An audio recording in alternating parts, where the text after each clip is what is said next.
Yesus mengemukakan perumpamaan berikut kepada murid-muridnya. Hal kerajaan surga itu sama seperti seorang pemilik kebun anggur yang pagi-pagi benar keluar mencari pekerja untuk kebun anggurnya. Setelah sepakat dengan para pekerja, ia menyuruh mereka pergi ke kebun anggurnya. Kira-kira pukul 9 pagi ia keluar lagi, dan dilihatnya ada orang-orang lain menganggur di pasar. Katanya kepada mereka, "Pergilah juga kamu ke kebun anggurku, dan aku akan memberi apa yang pantas." Lalu mereka pun pergi. Kira-kira pukul 12 dan pukul 3 sore ia keluar lagi dan melakukan hal yang sama. Kira-kira pukul 5 sore ia keluar lagi dan mendapati orang-orang lain pulang. Lalu katanya kepada mereka, "Mengapa kamu menganggur saja di sini sepanjang hari?" Jawab mereka, "Tidak ada orang yang mengupah kami." Kata orang itu, "Pergilah juga kamu ke kebun anggurku." Ketika hari sudah malam, berkatalah pemilik kebun anggur itu kepada mandornya, "Panggillah pekerja-pekerja itu dan bayarlah upah mereka, mulai dari yang masuk terakhir sampai kepada yang masuk pertama." Lalu datanglah mereka, mulai yang bekerja kira-kira pukul 5 sore, dan mereka masing-masing menerima 1 dinar. Kemudian datanglah mereka yang masuk pertama. Mereka mengira akan mendapat lebih besar, tetapi mereka pun menerima masing-masing 1 dinar juga. Ketika menerimanya, mereka bersungut-sungut kepada pemilik kebun itu, katanya, "Mereka yang masuk terakhir ini hanya bekerja 1 jam, dan engkau menyamakan mereka dengan kami yang sehari suntuk bekerja berat dan menanggung panas terik matahari."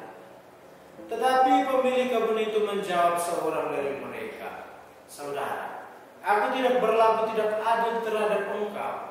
Bukankah kita telah sepakat 1 dinar sehari? Ambillah bagianmu dan pergilah. Aku mau memberikan kepada orang yang masuk terakhir ini sama seperti kepadamu. Tidakkah aku bebas mempergunakan milikku menurut kehendak hatiku? Atau iri hati ke engkau karena aku murah hati?" Demikianlah orang yang terakhir akan menjadi yang pertama, dan yang pertama menjadi yang terakhir. Demikianlah Injil Tuhan.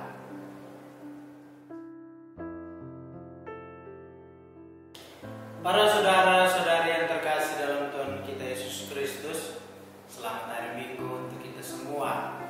Pada kesempatan ini saya akan membawakan permenungan singkat berdasarkan bacaan-bacaan suci yang telah kita dengarkan bersama. Saya memberi judul permenungan ini, Kemurahan Hati Allah. Secara etimologis, kata kemurahan hati berasal dari bahasa Yunani, dari kata eleo, yang artinya berbelas kasih. Berbelas kasih melampaui dari rasa simpati. Murah hati mendorong seseorang untuk berbelas kasih dengan situasi dan lingkungan yang ada di sekitarnya. Murah hati menggerakkan seseorang untuk mengalami belas kasih Allah dan terbuka terhadap keadaan sesama yang hidup bersamanya. Allah yang kita imani adalah Allah yang bermurah hati. Allah selalu menawarkan daya keselamatan kepada setiap manusia. Daya kasih Allah tidak berhenti karena dosa ataupun perbuatan salah dari manusia. Allah memberikan kebebasan kepada manusia agar dengan kebebasan manusia menemukan daya cinta kasih Allah dan pilihan untuk hidup bersekutu dengan Allah. Para saudara yang terkasih dalam Tuhan kita Yesus Kristus, Nabi Yesaya dalam bacaan pertama melukiskan kepada kita suatu seruan profetis untuk mencari kehendak Allah. mencapai kehendak Allah, kita perlu meninggalkan dunia lama ataupun dunia yang dipenuhi dengan dosa atau perbuatan jahat. Kita perlu bertobat. Pertobatan berarti berbalik secara total dari pola hidup yang bertentangan dengan kehendak Allah. Berbalik secara total bermakna meninggalkan untuk tidak kembali lagi pada model hidup dalam dosa. Dengan berbalik dari dosa, kita dapat mendekatkan diri kita kepada Allah dalam membentuk model hidup yang berkenan kepada Allah. Lebih lanjut dalam bacaan Injil, kita mendengarkan pengajaran Yesus dalam bentuk perumpamaan mengenai pekerja kebun anggur. Perumpamaan ini mengisahkan tentang kemurahan hati Allah. Dengan mengajukan perumpamaan ini, Yesus hendak menjelaskan prinsip yang berlaku di dalam kerajaan Allah.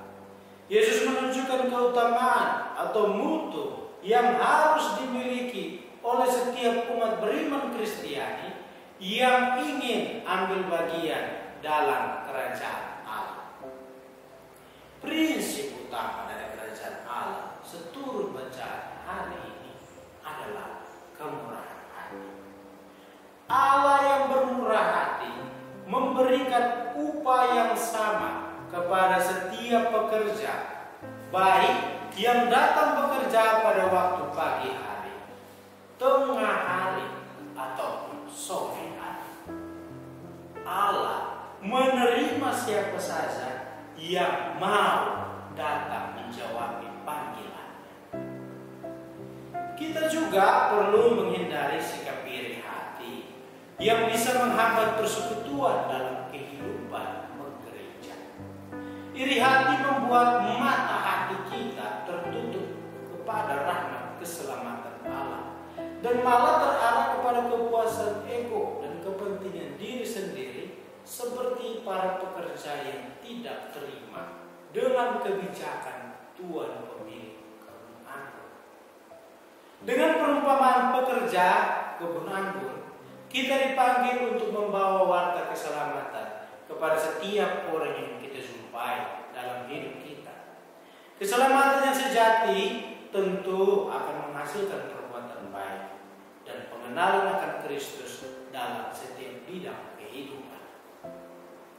Para saudara yang terkasih dalam Tuhan kita Yesus Kristus, kehidupan yang kita terima dari Allah hingga saat ini adalah suatu rahmat, suatu pemberian yang harus kita syukuri. Rasul Paulus dalam surat kepada jemaat di Filipi menasihatkan bahwa selagi menjalani kehidupan ini, ia berkehendak untuk melakukan perintah dan kehendak Allah dalam diri Yesus Kristus.